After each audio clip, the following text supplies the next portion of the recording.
Arithmetic progression जिसे हम AP कहते हैं। सबसे पहले हम एक नंबर ऑफ लिस्ट लिखते हैं। कंसीडर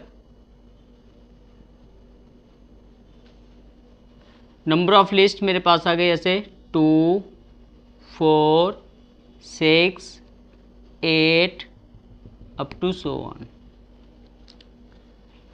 एक और नंबर ऑफ लिस्ट लेते हैं 1, 3, 5, 7 टू सो ऑन।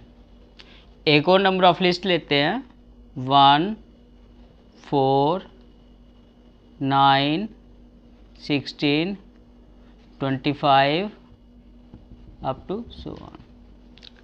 ये नंबर ऑफ लिस्ट मेरे पास क्या है, इसे हम सीक्वेंस कहते हैं।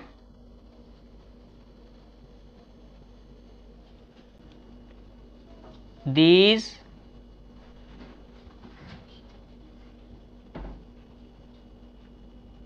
patterns are known as sequences। हमने लिस्ट ऑफ नंबर्स लिए हैं 2, 4, 6, 8, 1, 3, 5, 7 अप टू सो ऑन 1, 4, 9, 16, 25। इस पैटर्न को हम सीक्वेंसेस कहते हैं। अभी हमने सीक्वेंस के बारे में किया। Arithmetic progression and arithmetic progression is a list of number in which each term is obtained by adding a fixed number to the preceding term। कि हमारे पास एक नंबर है, उसमें हम एक फिक्स नंबर करते हैं, उसको हम ऐड करते जाते हैं। फॉर एग्जांपल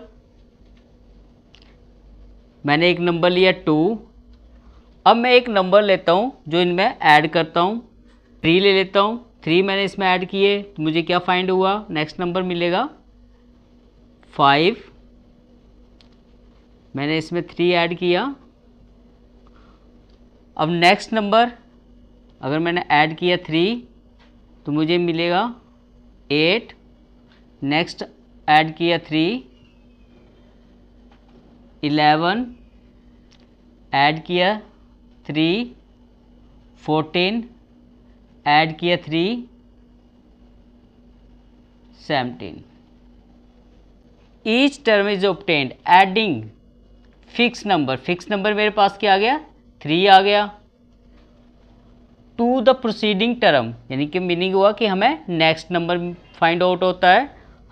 फर्स्ट नंबर से हमने 3 ऐड किया, हमें नेक्स्ट नंबर फाइंड आउट हुआ। नेक्स्ट में हमने किया, हमें नेक्स्ट नंबर फाइंड हुआ। 3 ऐड किया 11 हुआ, 3 ऐड किया 14 हुआ, 3 ऐड किया 17 हुआ। ऐसे हम आगे चलते जाते हैं। अब जो फर्स्ट नंबर है उसको हम बोलते हैं फर्स्ट टर्म A1। सेकंड को बोलते हैं हम A2 second term. Third term आ जाएगी हमारे पास, फोर्थ टर्म आ जाएगी हमारे पास A4। फिफ्थ टर्म आ जाएगी हमारे पास A5, A6। अब मेरे पास ये nth टर्म है, कहाँ तक है ये, n तक, तो हम यहाँ पे लिखेंगे an। n क्या है मेरे पास, n इज नेचुरल नंबर है और इसको हम बोलते हैं nth टर्म।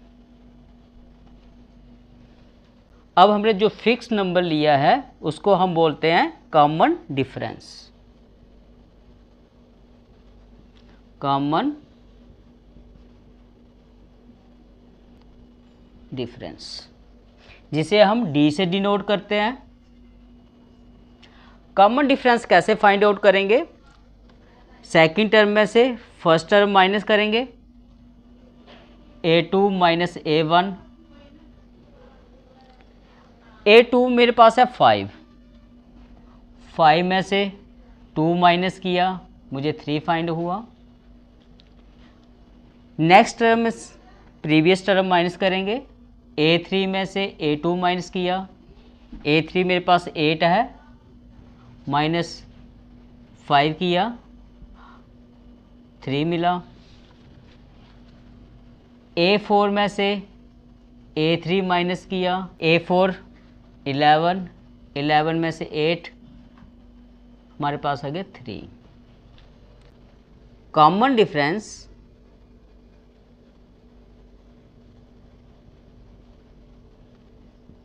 जो आएगा D पॉजिटिव टर्म्स का होगा वो इक्वल होगा, यानी कि A2 minus A1, A3 minus A2 is equal to A4 minus A3। जब सभी का कॉमन डिफरेंस एक जैसा आ जाए तो हम उस सीरीज़ को, उस सीक्वेंस को हम AP कहते हैं। ऐसी जितनी भी सीरीज़ होंगी जिनसे हमारे पास कॉमन डिफरेंस सेम आएगा, नेक्स्ट टर्म में से प्रीवियस टर्म देखेंगे, माइनस करेंगे, और नेक्स्ट टर्म में से नेक्स्ट प्रीवियस टर्म माइनस करेंगे। जब सभी टर्म्स का हमारे पास कॉमन डिफरेंस सेम आएगा तो वो हमारे पास जो सीक्वेंस होगी वो AP की होगी। Consider A is the first term of an AP, D is the common difference of an AP,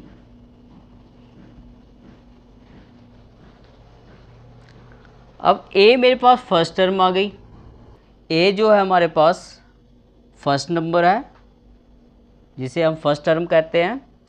D हमारे पास आ जाता है जो कॉमन डिफरेंस, इसमें से हम प्रीवियस नंबर माइनस किया तो हमें 3 फाइंड हुआ, जैसे हमें 8 में से 5 फाइंड माइनस किया तो हमें 3 फाइंड हुआ, 11 में से 3 माइनस करेंगे तो 8 मिलेगा।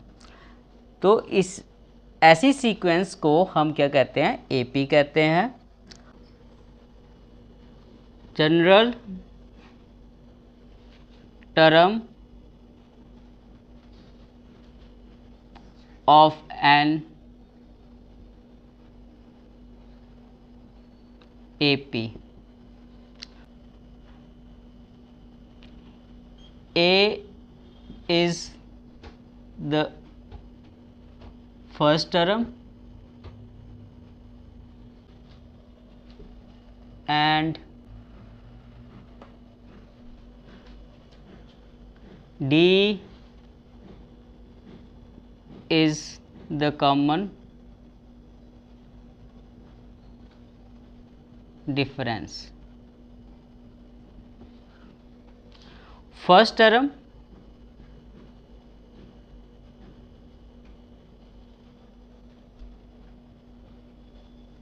A1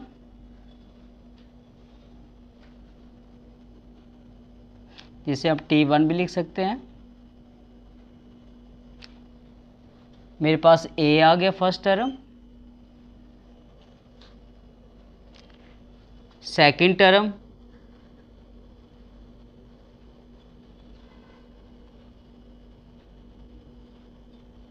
जिसे हम A2 T2 भी लिख सकते हैं।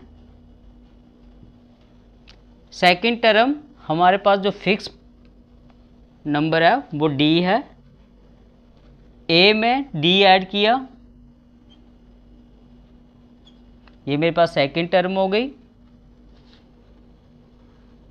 थर्ड टर्म इसे हम A3 लिखते हैं, T3 भी लिख सकते हैं, टर्म थर्ड। प्रीवियस टर्म मेरे पास A प्लस D है, इसमें मैं आगे D ऐड करूँगा तो 2D हो जाएगा ये। Fourth term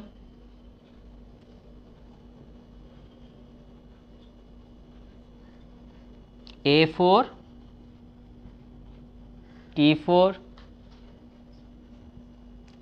A plus 2D में D ऐड किया, हमारे पास आ गया A plus 3D। Fifth term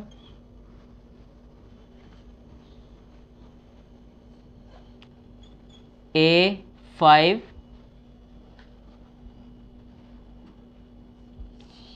T5। Fourth term मेरे पास क्या है, A plus 3D plus D, तो मेरे पास आ गया A plus 4D। Proceeding in this way,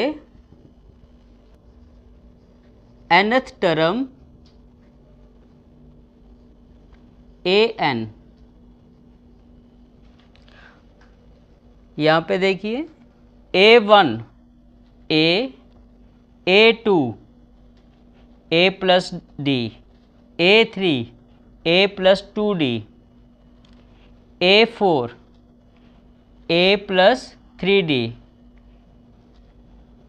A5 A plus 4D। अगर मेरे पास यहाँ पे n है तो हमारे पास क्या आ जाएगा, A n-1 करेंगे, क्योंकि हमारे पास 5 था, 5 में से 1 माइनस किए तो 4 हुआ, 4 था, 4 में से -1 करेंगे 3 आएगा, A3 3 में से -1 किया 2 आया, 2 में से 1 माइनस D, तो ऐसे ही हमारे पास आ गया A plus n-1 D। The nth term of an AP is called its general term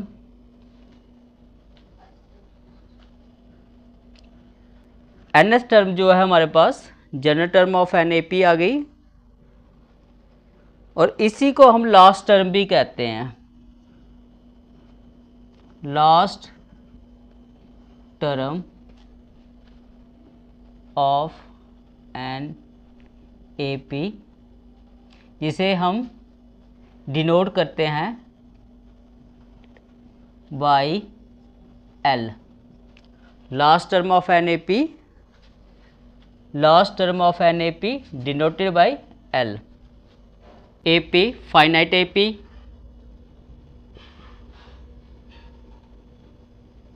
finite AP क्या है कि हमारे पास number of terms, the numbers of terms of and AP is finite।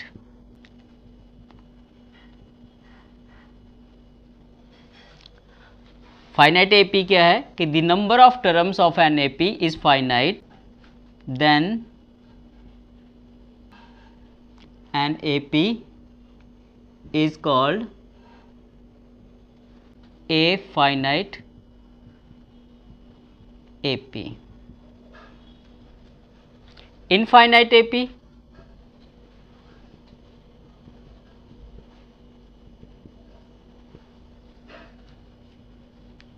the numbers of term of an AP is infinite, then an AP is called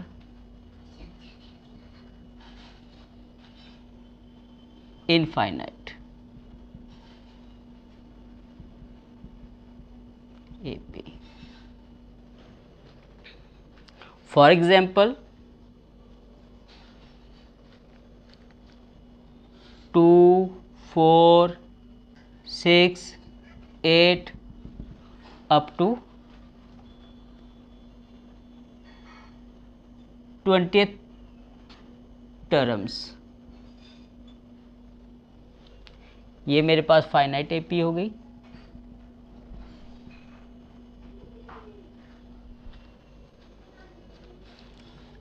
three 5 7 9 11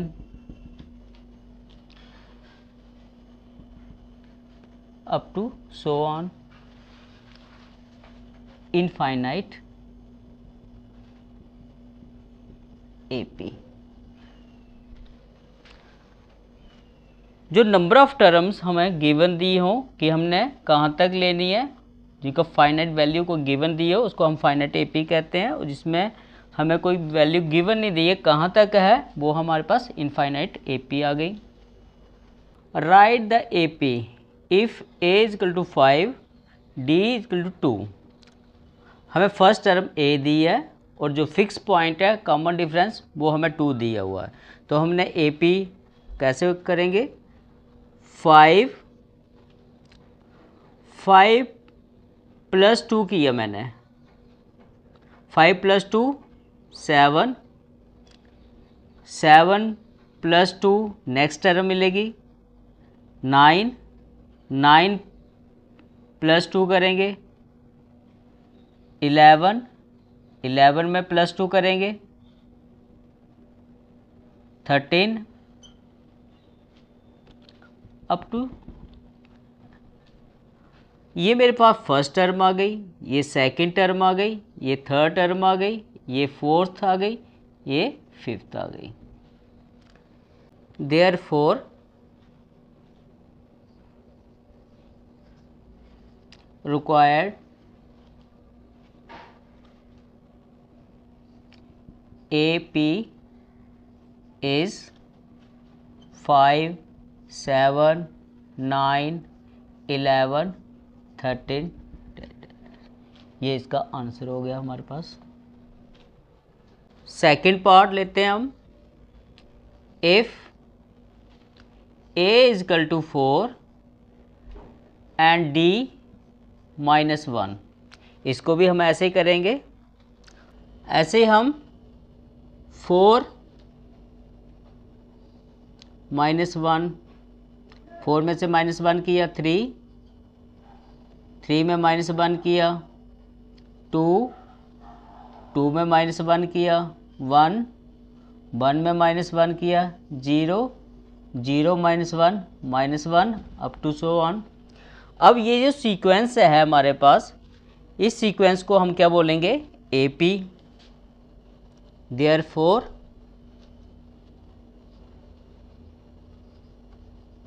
required AP is 4 3 2 1 0 -1 up to so on. ऐसे इस type के जितने भी सम है हमारे पास, ए given दिया होगा, common difference given दिया होगा और हमें AP फाइंड आउट करनी है, तो क्या करेंगे, फर्स्ट टर्म में हमें जो फिक्स नंबर दिया होगा उसे ऐड करते जाएंगे फर्स्ट टर्म में, तो हमें नेक्स्ट टर्म मिल जाएगी। नेक्स्ट टर्म में जब फाइंड हो गई तो उसमें है हम जो कॉमन डिफरेंस दिया है वो ऐड करेंगे, नेक्स्ट टर्म फाइंड आउट होती जाएगी। ऐसे ही इन दिस वे प्रोसीड करते जाएंगे, हमें नेक्स्ट टर्म फाइंड होती जाएगी।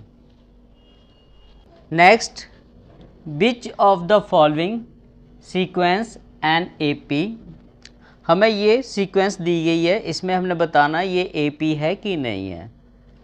ये हम फर्स्ट टर्म लेके चलते हैं, A1 A2 A3 A4।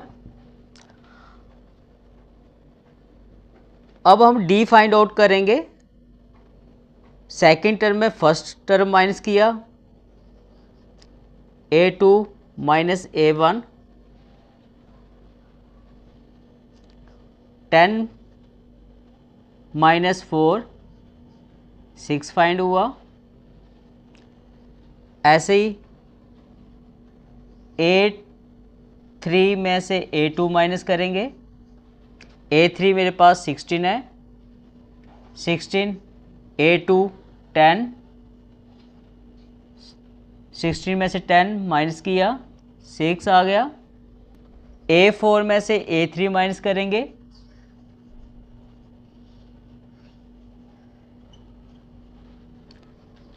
A4 22 minus 16, 6 find हुआ, 22 में से 16 माइनस किया 6 आ गया। A2 A1 is equal to A3 minus A2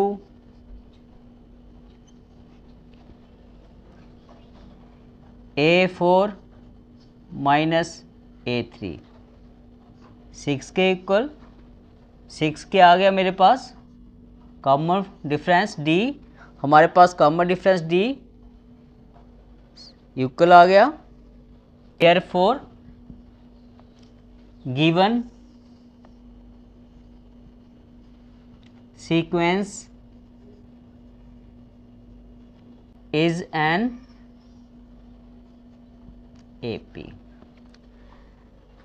ऐसे हम कोई भी सीक्वेंस गिवन दी है तो AP फाइंड करना हो कि वो AP है कि नहीं है, तो हम कॉमन डिफरेंस फाइंड आउट करेंगे। सेकंड में फर्स्ट टर्म फाइंड माइनस करेंगे, थर्ड में सेकंड टर्म माइनस करेंगे, फोर्थ में प्रीवियस टर्म माइनस की। जब हमारे पास सभी का डिफरेंस सेम आ गया तो वो हमारे पास क्या हो जाएगी, AP आ जाएगी। ऐसे ही हम सेकंड पार्ट करके देखते हैं। ये A1 A2 A3 A4, A2 minus A1 2, ये माइनस और A1 का माइनस प्लस 2 हो गया, ये मेरे पास 4 आ गया। A3 माइनस A2, A3 मेरे पास माइनस 2 है, A2 प्लस 2 है तो माइनस 2 होगा, माइनस 2 और माइनस 2 माइनस 4 आ गया। इसमें हमारे पास D फाइंड हुआ 4, इसमें D फाइंड हुआ minus 4। A2 minus A1 does not equal to A3 A2, तो given sequence is not, therefore given sequence is not an AP। कोई भी सीक्वेंस हमें गिवन दी होगी तो हमने फाइंड करना है कि वो AP है कि नहीं है, तो ऐसे हम उनका कॉमन डिफरेंस निकाल के तो हम बता सकते हैं कि वो AP है कि नहीं। हमारे पास डिफरेंस सभी का इक्वल आ गया तो वो AP होगी, और कहीं पे भी हमारे पास डिफरेंस इक्वल नहीं हुआ तो वो AP नहीं होगी।